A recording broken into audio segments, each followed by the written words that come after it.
地站呢，他刷码就是刷到公交码或者地铁码都行，因为它是一码通，你随便刷哪个码都可以的。从这边怎么下去了？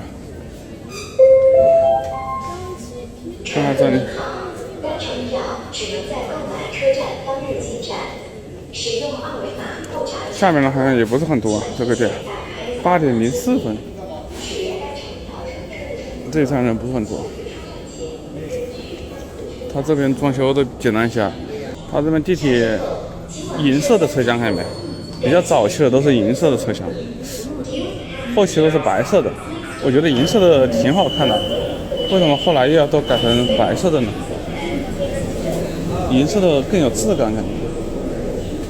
就是里面啊，还有位置，因为我们是几乎往终点那边坐啊。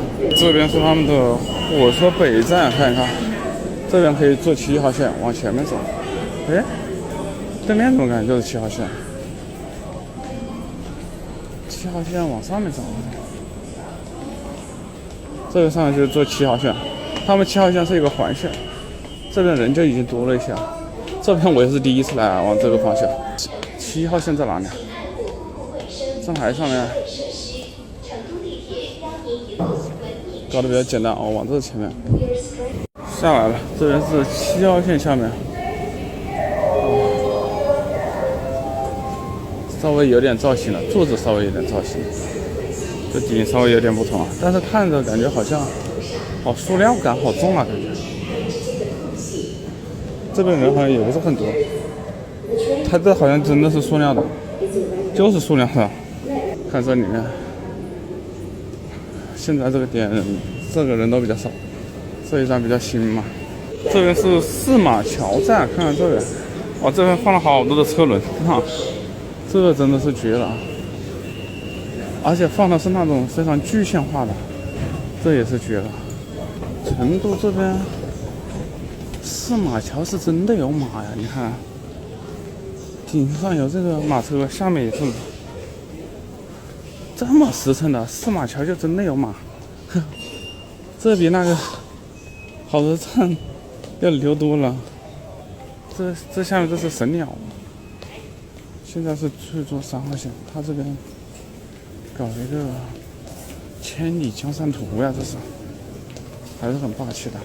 这个应该是喷打印的，然后整个上面这个是红色为主，有点古文化的感觉。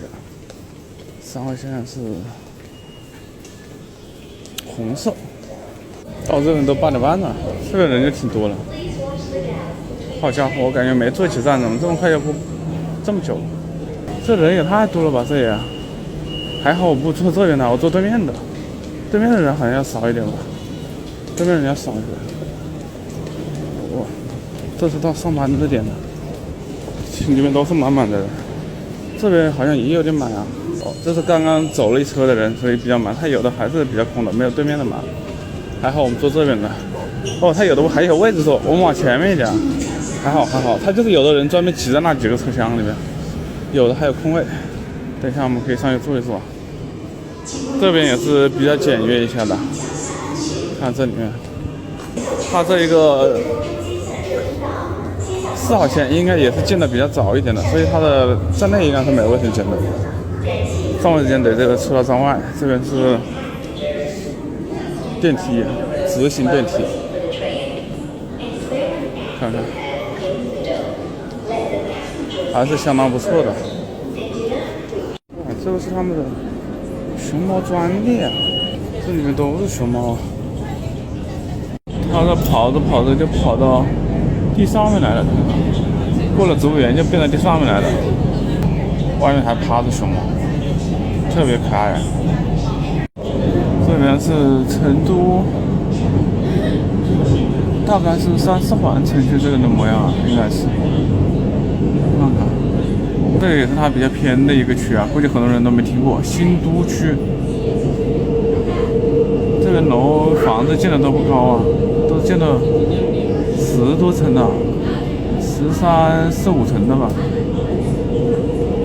那边的要高一点。这种品质要好一些，它密度要低一点。